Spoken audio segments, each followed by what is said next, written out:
Hello बच्चों, चलिए प्रश्न देखते हैं। मेंडल ने मटर पर किए गए आनुवंशिकी प्रयोगों में 2 प्रकार के अनुपातों 3:1, 1:2:1 को दूसरी पीढ़ी F2 में प्राप्त किया। इन अनुपातों का नाम बताइए। तो आइए जानते हैं हमारे प्रश्न की मुख्य अवधारणा। हमारे प्रश्न की मुख्य अवधारणा है मेंडल ने मटर के पौधे पर आनुवंशिकी के प्रयोग किए थे और 2 प्रकार के क्या मिले उन्हें, अनुपात उन्हें मिले। ठीक है, अनुपात 3:1 है और फिर है 1:2:1। ये दोनों उन्हें प्राप्त हुए थे F2 पीढ़ी में। इन अनुपातों का क्या बताना है, नाम हमें बताना है। देखिए, सबसे पहले तो मेंडल ने मटर पर जो आनुवंशिकी के प्रयोग किए थे, ठीक है, उसके बाद उन्होंने 3 नियम दिए थे और इन्होंने मटर के पौधों के मध्य क्या कराए थे, संकरण कराए थे। और संकरण के बाद ही इन्होंने किसी निष्कर्ष या किसी एक रिजल्ट के बारे में बताया था। तो यहाँ पे हमें प्रश्न में F2 पीढ़ी दी है, तो सबसे पहले हम क्या करेंगे, सबसे पहले हम F2 पीढ़ी जो है वो कैसे आएगी वो जान लेंगे। देखिए, सबसे पहले क्या करते हैं, जनक लेते हैं। जब मेंडल ने जो है संकरण कराया था तो 2 जनक लिए, उनसे प्राप्त हुई पीढ़ी को F1 कहा गया, यानी कि जनक के बाद जो पीढ़ी बनती है। और फिर से F1 पीढ़ी के मध्य जब संकरण कराते हैं तो उससे जो संतति प्राप्त होती है उसे F2 पीढ़ी कहते हैं। अब देखिए, जनक हम ले लेते हैं, एक तो ले लेते हैं गुलाबी पुष्प वाला पादप और एक हम ले लेते हैं सफेद पुष्प वाला पादप। ठीक है, ये हम 2 पादप लिए हैं जनक के रूप में। इस गुलाबी पुष्प वाले पादप को हम मान लीजिए नर है और सफेद पुष्प वाला मान लीजिए मादा है। इनके मध्य संकरण, एक क्रॉस का मतलब होता है संकरण कराते हैं। तो गुलाबी पुष्प को हम लिख लेते हैं कैपिटल R और सफेद पुष्प को लिख लेते हैं WW से।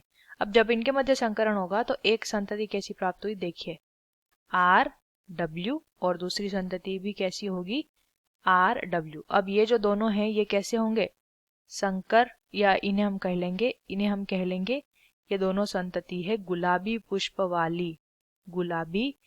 वाली संतति उत्पन्न होगी।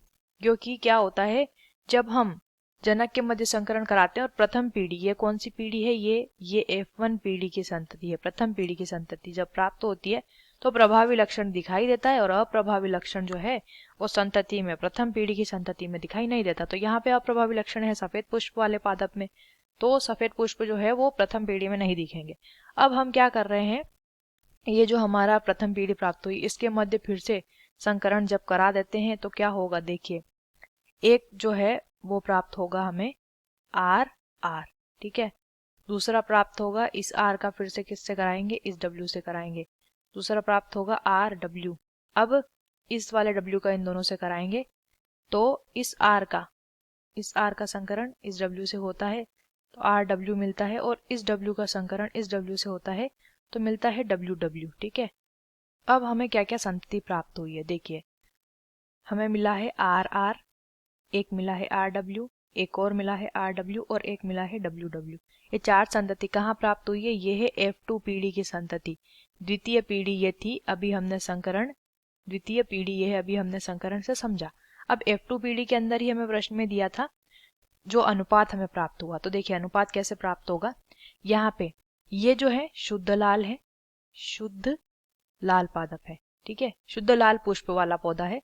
ये 2 जो है RW इन्हें कहते हैं संकर लाल पुष्प वाला पादप, और एक ये है शुद्ध सफेद पौधा, शुद्ध सफेद। तो अगर हम इसके अनुसार देखेंगे तो एक तो हमारा क्या